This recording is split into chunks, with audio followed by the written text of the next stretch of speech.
فیضان رمضان ہے یہ، فیضان رمضان، فیضان رمضان ہے یہ، فیضان رمضان۔ میٹھے میٹھے اسلامی بھائیوں اور مدنی چینل کے ناظرین، ماہ سیام کی جب آمد ہوتی ہے تو ہر عاشق رسول کا چہرہ اور قلب کھل اٹھتا ہے۔ ایک ایک کر کے یہ مبارک ایام اپنے فیضان سے ہمیں سرشار کرتے ہوئے رخصت ہو جاتے ہیں۔ سالوں گزرنے کے باوجود بھی ماہ رمضان کے یہ گزرے ہوئے لمحات جب یاد آتے ہیں تو روح کو ایک نئی تازگی میسر آتی ہے۔ 1431 ہجری کا ماہ رمضان امیر اہل سنت دامت برکاتہم العالیہ کے مدنی مذاکرے، آپ دامت برکاتہم العالیہ کے ہمراہ سحری اور افطاری کے مناظر، قبل از افطار اللہ عز و جل کی بارگاہ میں آنسوؤں اور ہچکیوں کے ساتھ مناجات۔ دیکھیے رمضان کی پرکیف یادیں۔ امیر اہل سنت دامت برکاتہم العالیہ کے ساتھ عاشقان رسول نے افطاری کرنے کی سعادت حاصل کی۔ آئیے اس کے کچھ مناظر دیکھتے ہیں۔ نیت المؤمن خیر من عملہ، مسلمان کی نیت اس کے عمل سے بہتر ہے۔ نیت بندے کو جنت میں داخل کر دیتی ہے۔ آپ نے امید کھانے کا وضو تو کر لیا ہوا، اب ثواب کے لیے مزید نیتیں حسب حال کرتے جائیے۔ کھانے کے بعد کا وضو کروں گا، عبادت پر قوت حاصل کرنے کے لیے کھاؤں گا، مٹی کے برتنوں میں حصول ثواب کے لیے کھاؤں گا، خواہش سے کم کھاؤں گا، اول آخر درود و سلام کے ساتھ مسنون دعائیں پڑھوں گا، پڑھاؤں گا، آخر میں سورۃ الاخلاص و قریش و درود و استغفار کی ترکیب کروں گا۔ الصلاۃ والسلام علیک یا رسول اللہ وعلی آلک واصحابک یا حبیب اللہ۔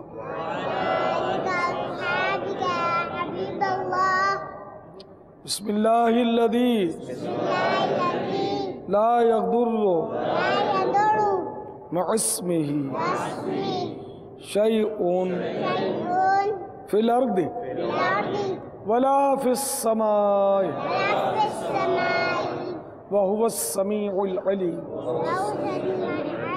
بسم اللہ وعلا برکت اللہ، صلاۃ والسلام علیک یا نبی اللہ وعلا آلک واصحابک یا نور اللہ۔ وہ کمال حسن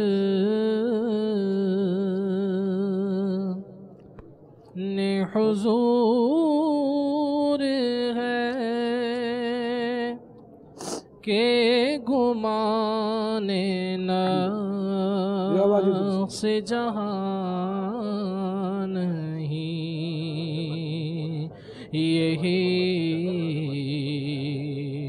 پھول خار سے دور ہے،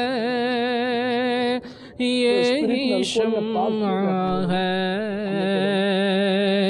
کہ دھواں نہیں، یہی پھول خار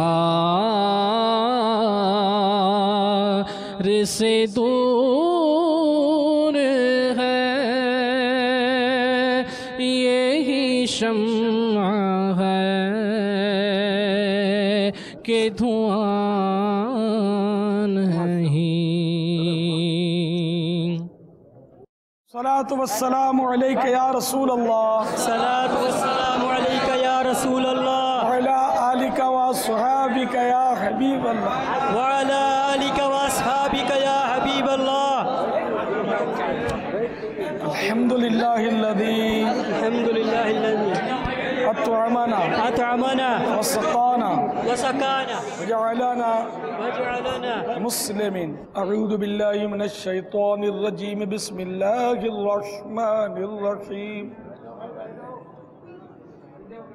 قل هو اللہ احد اللہ الصمد لم یلد ولم یولد ولم یکن له کفوا احد۔ بسم اللہ الرحمن الرحیم۔ لإيلاف قريش إيلافهم رحلة الشتاء والصيف فَلْيَعْبُدُوا رَبَّ هَذَا الْبَيْتِ الَّذِي أَطْعَمَهُم مِّن جُوعٍ وَآمَنَهُم مِّنْ خَوْفٍ۔ بخش دے میری ساری خطائیں،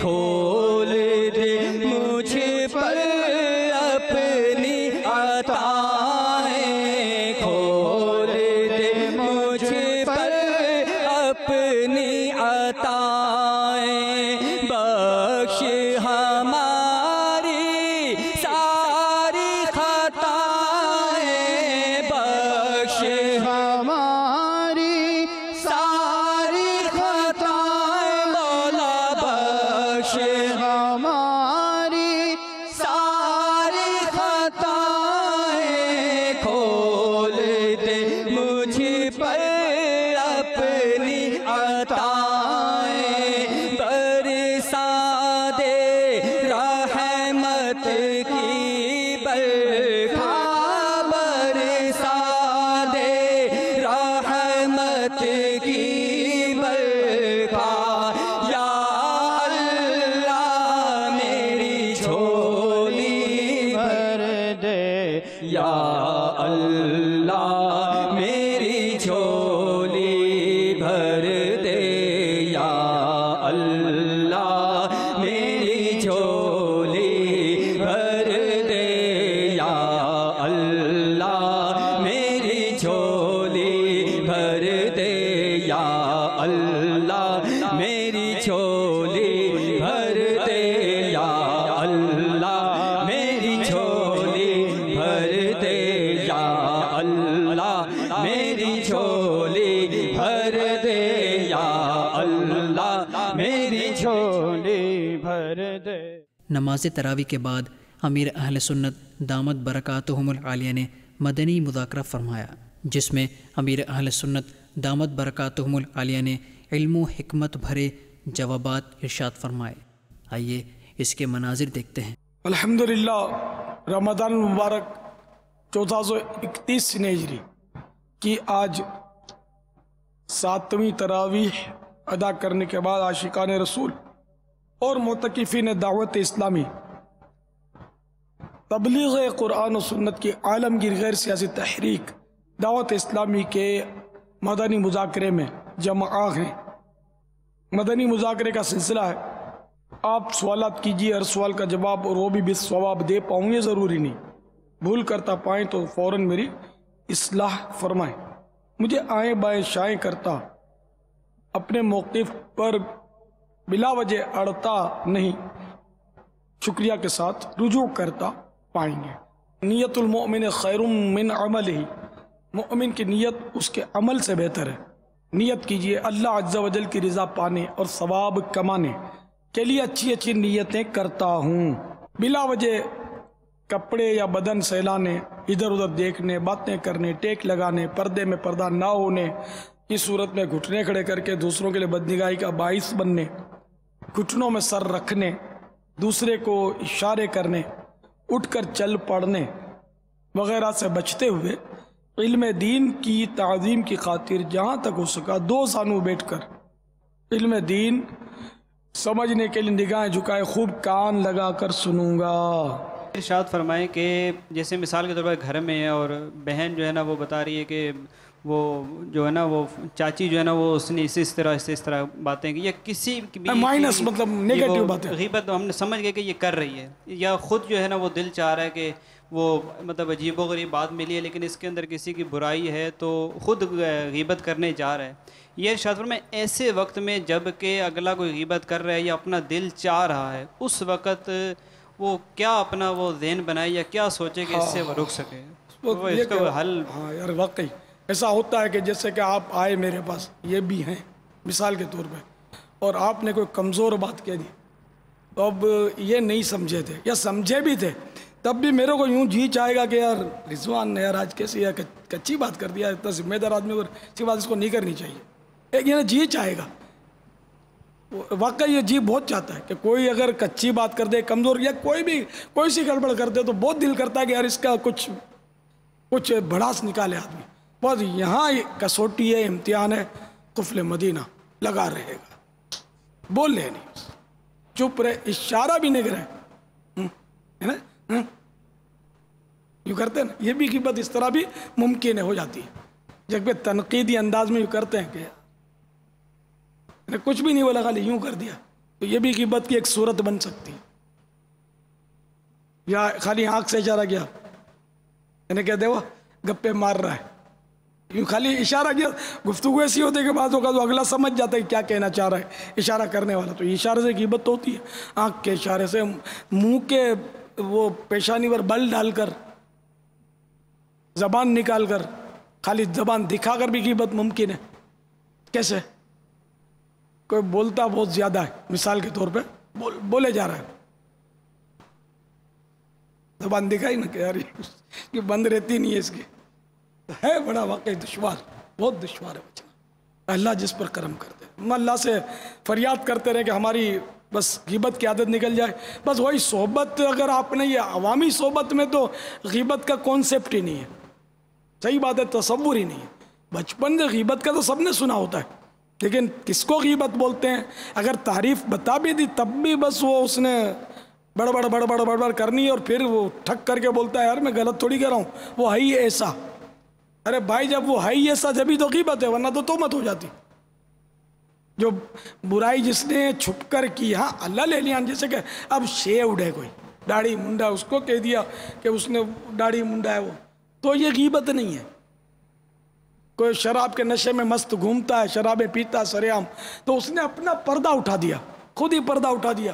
اس کو خدا سے شرم ہے، نہ نبی سے شرم ہے، نہ مسلمانوں سے اس کو حیا آتی ہے، تو ایسے کے بارے میں کہہ دیا کہ یار وہ شرابی ہے، تو یہ غیبت نہیں ہے. لیکن اس طرح کے گناہ سارے ہر ایک نہیں کرتا. بہت سارے گناہ ایسے جو چھپ کر ہوتے ہیں، یا دو یا تین کے درمیان ہوتے ہیں، اور وہ نہیں چاہتے کہ دوسروں کو پتہ چلے، اور ہم بتا دیتے ہیں. کسی کا ہم ڈھکنا نہیں جانتے کہ یار کسی کے ہے ٹھیک ہے غلط کیا اس نے، اس کو ہم ڈھک دیں. تو کسی کے آگے بیان کرنے کی تو دلیل چاہیے. اچھا دلیل بھی کب؟ جب قاضی کی عدالت میں جائے، ورنہ تو ویسے کسی آگے بیان کرنے کی ضرورت ہی کیا ہے. تو اس لیے جو قاضی کی عدالت میں یہ ہوتا ہے کہ اگر کسی پر الزام رکھا، ثابت نہیں کر سکے، تو خود پھر وہ آ جائیں گے کسوٹی پہ، سزا ہوگی اس کو، کہ اس کو ڈیگریڈ کرنے کی کوشش کی اس نے. تو اللہ تعالیٰ بس یار زبان کی حفاظت، زبان کے ساتھ ساتھ یہ تو روئے کا قفل مدینہ لگے تب کہیں غیبت سے چھٹے جان. سننا بھی حرام ہے غیبت، سنے گا بھی تو بھی گناہ گار ہوگا، کہ اس پر واجب ہے کہ اس کو روکے، جبکہ روکنے کی قدرت رکھتا ہے، ورنہ اپنے آپ کو سننے سے بچائے. اب سننے سے بچائے کہ سورج ایک اٹھ کے چلا جائے، گھڑی دیکھے، جیسے بیزاری کا اظہار کرے، ادھر ادھر دیکھے، انہیں سر نہ ہلائے اس کی تائید میں کہ وہ دو چار غیبتیں اور مطلب ڈال دے، یا یوں حیرت سے دیکھے اس کو. یعنی رپلائی ایسی نہ ہو کہ اگلا غیبت پر مزید دلیر ہو، بلکہ رپلائی ایسی ہو کہ اس کے اوپر یہ امپریشن ہو کہ یار میری بات سے یہ سیٹ نہیں ہے، تو اس کو مزہ نہیں آ رہا، چھوڑو یار تبدیل کرو بات کو، جبکہ وہ پاورفل ہو کہ اس کو بول نہیں سکتے. جیسے کہ اب باپ، والد صاحب لگ گئے یا نانی لگ گئیں، نہیں اس کو سمجھا سکتے. ویسے بڑھاپے میں تو عموماً عقل ریڈیوز ہو جاتی ہے اور زبان قداور ہو جاتی ہے، طاقتور ہو جاتی ہے، تو مشکل ہوتا ہے. یا کوئی مذہبی شخص ہے، مذہبی لوگوں میں بھی غیبت تو عام ہے، ان کی بھی توجہ نہیں ہوتی، بہت کرتے ہیں، ہر ایک نہیں لیکن بہرحال سب سمجھتے ہیں، بہت کرتے ہیں. ماں کے دودھ کی طرح عام ہے، شیر مادر کی طرح. کوئی محفل، کوئی بیٹھک، کوئی مجلس غیبت سے خالی ہو جائے، بڑی بات ہے، بڑی. حضرت صدر الشریعہ مولانا امجد علی صاحب رحمۃ اللہ تعالیٰ علیہ، پہلے میں کچھ اچھے بڑے علماء تھے ان میں بیٹھا ہوا تھا، اب تو کئی اس میں صاحب مزار ہیں، تو ان میں یہ گفتگو ہو رہی تھی، میں بیٹھا ہوا تھا تو وہی کوئی ایسی اس طرح کی بات چلی تو فرمایا صدر الشریعہ فرمایا کرتے تھے کہ کیا تم لوگوں میں بیٹھے ہم اتنی ساری نیکیاں لاؤ پلٹو تو اتنی سی رہ جائیں، تم لوگ اتنی غیبتیں کرتے ہو۔ تو جو اکابر ہمارے جو حساس تھے نا وہ ان چیزوں کو سمجھتے تھے، لیکن اب حالات بد سے بدتر ہوتے چلے جا رہے ہیں۔ اللہ تعالی ہم سب کو غیبتوں سے بچائے، آمین۔ عاشقان رسول نے امیر اہل سنت دامت برکاتہم العالیہ کے ساتھ سحری کرنے کی سعادت حاصل کی۔ فیضان رمضان ہے یہ، فیضان رمضان، فیضان رمضان ہے یہ، فیضان رمضان۔ نیت المومن خیر من عملہ، مسلمان کی نیت اس کے عمل سے بہتر ہے، نیت بندے کو جنت میں داخل کر دیتی ہے۔ نگاہیں نیچی کیے چپ چاپ توجہ کے ساتھ ثواب کمانے کی نیت سے حسب حال اچھی اچھی نیتیں کر لیجئے۔ کھانے کا وضو تو کر لیا ہوگا، کھانے کے بعد کا وضو کروں گا، عبادت پر قوت حاصل کرنے کے لیے کھاؤں گا پیوں گا، سحری کی سنت ادا کروں گا، سحری کے ذریعے روزے پر قوت حاصل کروں گا، خواہش سے کم کھاؤں گا۔ صلاۃ والسلام علیک یا رسول اللہ وعلی آلک واصحابک یا حبیب اللہ۔ بسم اللہ الذی لا یضر مع اسمہ شیء فی الارض ولا فی السماء وهو السمیع العلیم۔ بسم اللہ وعلی برکت اللہ۔ اللہ تیرا دربار رسول عربی، تیرا دربار کرم بار رسول عربی، تیرا دربار کرم بار رسول عربی، بے کسوں کے ہو مددگار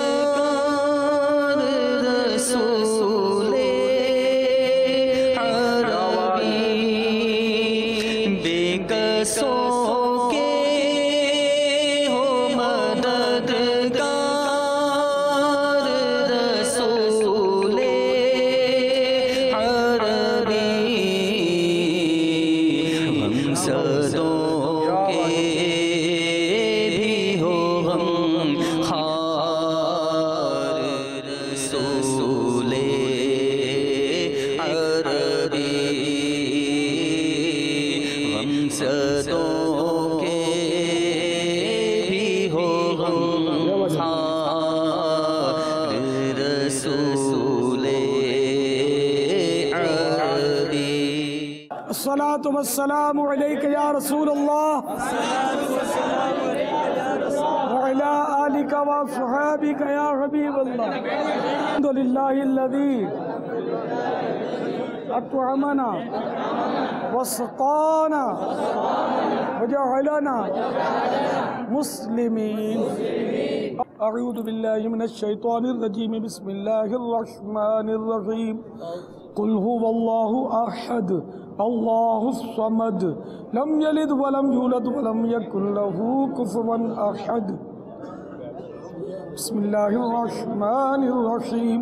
لإيلاف قريش إيلافهم رحلة الشتاء والصيف فليعبدوا رب هذا البيت الذي أطعمهم من جوع وآمنهم من خوف۔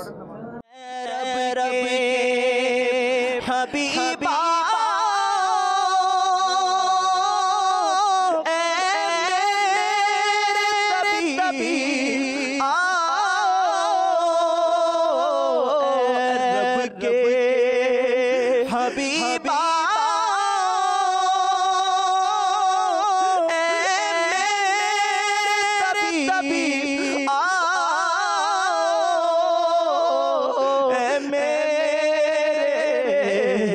طبیبا اچھا یہ گناہوں کا بیمار نہیں ہوتا، اچھا یہ گناہوں کا بیمار نہیں ہوتا، اچھا یہ گناہوں کا بیمار نہیں ہوتا، اچھا یہ گناہوں کا بیمار نہیں ہوتا، دل ہائے گناہوں سے بیزار نہیں ہوتا۔ نماز ظہر ادا کرنے کے بعد امیر اہل سنت دامت برکاتہم العالیہ نے مدنی مذاکرہ فرمایا۔ آئیے دیکھنے کی سعادت حاصل کرتے ہیں۔ اللہ عز و جل کی رضا پانے اور ثواب کمانے کے لیے اچھی اچھی نیتیں کرتا ہوں، بلا وجہ کپڑے یا بدن سہلانے، ادھر ادھر دیکھنے، باتیں کرنے، ٹیک لگانے، پردے میں پردہ نہ ہونے کی صورت میں گھٹنے کھڑے کر کے دوسروں کے لیے بدنگاہی کا باعث بننے، گھٹنوں میں سر رکھنے، دوسرے کو اشارے کرنے، اٹھ کر چل پڑنے وغیرہ سے بچتے ہوئے علم دین کی تعظیم کی خاطر یہاں تک ہو سکا دو زانو بیٹھ کر علم دین سمجھنے کے لیے نگاہیں جھکائے خوب کان لگا کر سنوں گا۔ خوشبو جو ہم اپنے کپڑوں پر ملتے ہیں، اس کے فوائد اور خوشبو نہ لگانے کے نقصانات، نیز یہ کہ کیا ہر اسلامی بھائی کو یہ کوشش کرنی چاہیے کہ اپنے پاس کچھ نہ کچھ خوشبو جیب میں یا کسی طرح رکھے، اور اس کے استعمال کب کب ہونا چاہیے، اس کے متعلق کچھ مدنی پھول عطا فرما دیں خوشبو سے بارے میں۔ خوشبو اللہ تبارک و تعالیٰ کی بہت بڑی نعمت ہے، اور بہت سارے معاملے میں خوشبو کو نیک فعل بھی کہتے ہیں، مانا جاتا ہے، جس سے وہ فلاں کی قبر سے خوشبو آ رہی ہے۔ ایک بار میں مرکز الاولیاء میں جن دنوں تھا 12 ماہ کی ترکیب میں، تو میں دوپہر کو قبرستان چلا گیا، اکیلا ہی تھا۔ اس وقت تو کوئی پتہ نہیں تھا کہ مجھ پر حملہ ہوگا یا مجھے ڈھونڈ رہے ہیں۔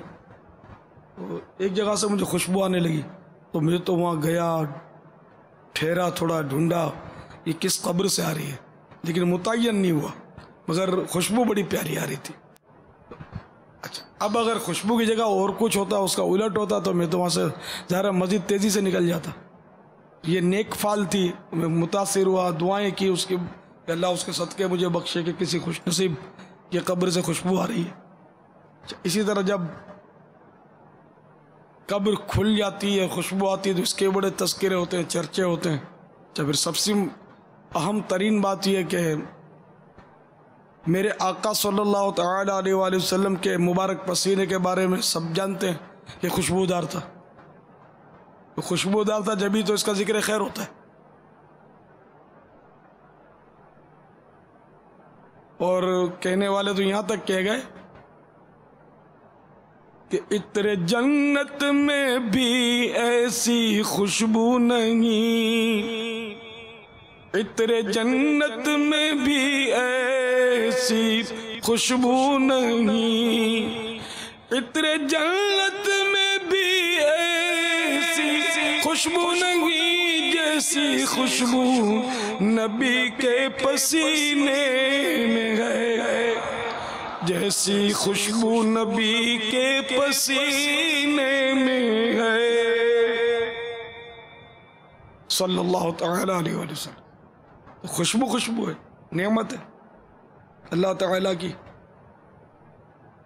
اس نعمت کا شکر بھی ادا کریں۔ اس خوشبو میرے آقا صلی اللہ تعالیٰ علیہ وآلہ وسلم ہر وقت خوشبو میں ڈوبے رہتے تھے، انہیں مطلب خوشبو ہی خوشبو تھی آپ کے وجود مسعود میں پسینے پاک کی۔ سرکار صلی اللہ علیہ وسلم کے پسینے مبارکہ پر تو بہت روایتیں ہیں، اس کے باوجود میرے آقا صلی اللہ تعالیٰ علیہ وآلہ وسلم خوشبو استعمال فرماتے تھے، تو آپ کے مزاج پاک میں نہایت ہی نفاست تھی، تو آپ انہیں خوشبودار رہتے تھے، صفائی بہت زیادہ رکھتے تھے۔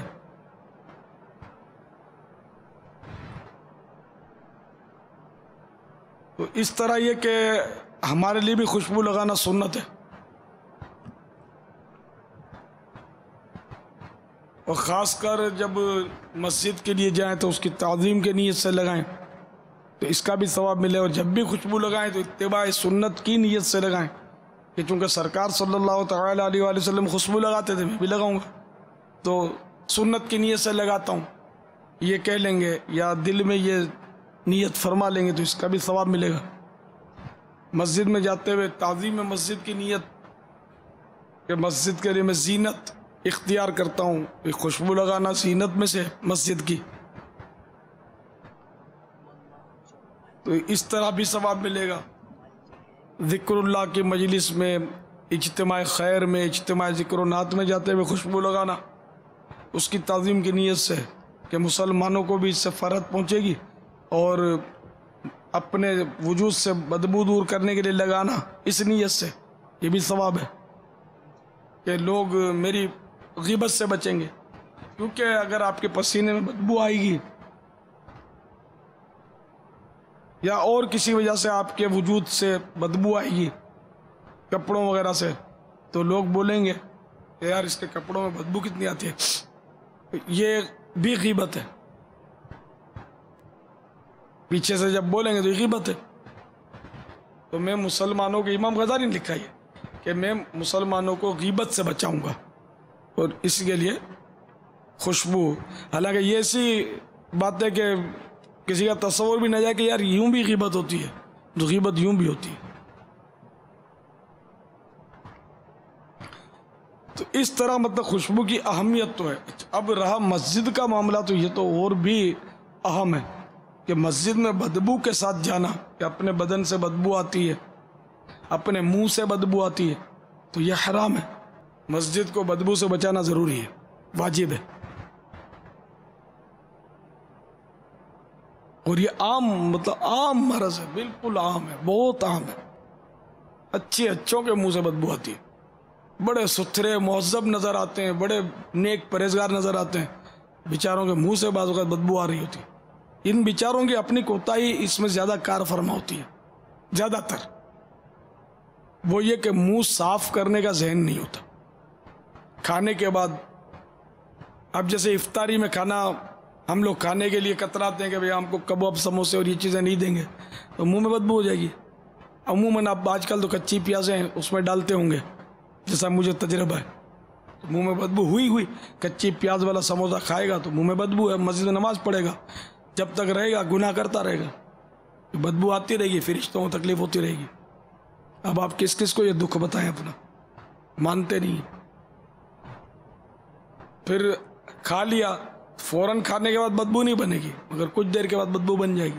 سو کر اٹھے، بھلے منہ صاف کر کے سویا تھا، بدبو ہو جاتی ہے۔ تو اعلیٰ حضرت نے سو کر اٹھنے کے بعد سوال کیا گیا کہ آیت الکرسی وغیرہ سو کر اٹھ کر پڑھے گا نہیں؟ اعلیٰ حضرت نے منع فرمایا کہ نہیں، منہ میں بدبو ہوتی ہے، منہ پہلے کلیاں کرے اس کے بعد پڑھے۔ آپ اٹھ کر بھلے آپ بڑی اچھی طرح صابن سے منہ کو دھو کے سوئیں، یہ صابن میں نے مبالغہ کیا، صابن سے دھویا نہیں جاتا منہ، اچھی طرح منہ کو آپ صاف کر کے اندر سے آپ سوئیں۔ اور جب ایک تو ہے کہ ایک آدھ گھنٹہ کوئی سویا اور اٹھ گیا، اس میں شاید بدبو نہ ہو، لیکن زیادہ دیر سوئیں گے نا تو منہ رہے گا بند رہے گا تو اس میں بدبو ہو جائے گی۔ آپ ٹرائی کر لینا، اب جب نیند سے بیدار ہو نا کئی گھنٹوں کے بعد، تو ہلکی پھلکی بدبو آئے گی، اس میں فوراً جا کر کلیاں کریں، کلیاں کرنے کے بعد پھر جو پڑھنا ہے وہ پڑھا جائے، یہ ہے، ورنہ وہ پھر بے ادبی۔ نماز عصر ادا کرنے کے بعد مناجات افطار کا سلسلہ ہوا، جس میں عاشقان رسول نے اللہ رب العزت کی بارگاہ میں رو رو کر اپنے گناہوں سے توبہ کی۔ آئیے اس کے رقت انگیز مناظر دیکھتے ہیں۔ یا اللہ یا رحمان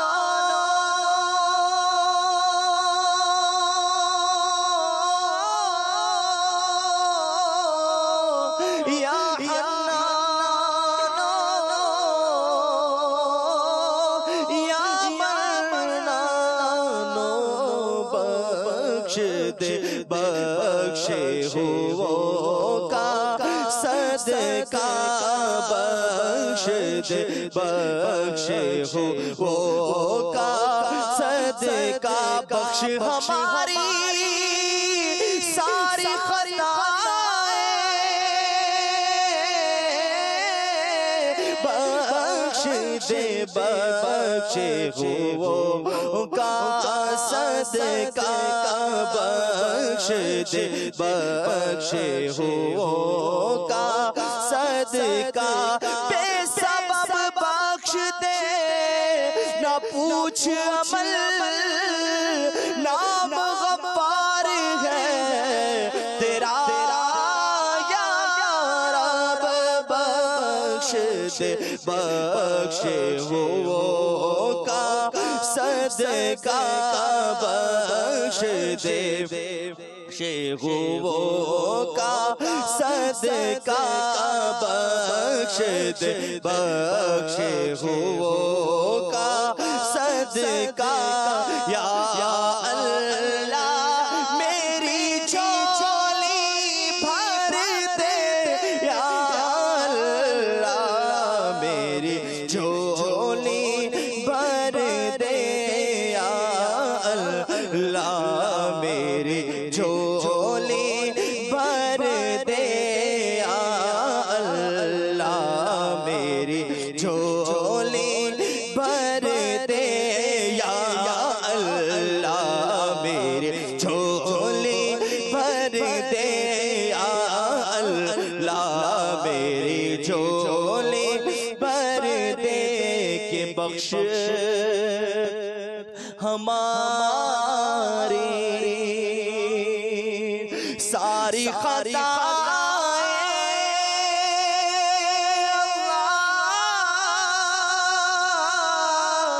کھول دے ہم پر اپنی عطائیں برسا دے رحمت کی برکھا برسا دے رحمت کی برکھا برسا دے رحمت کی برکھا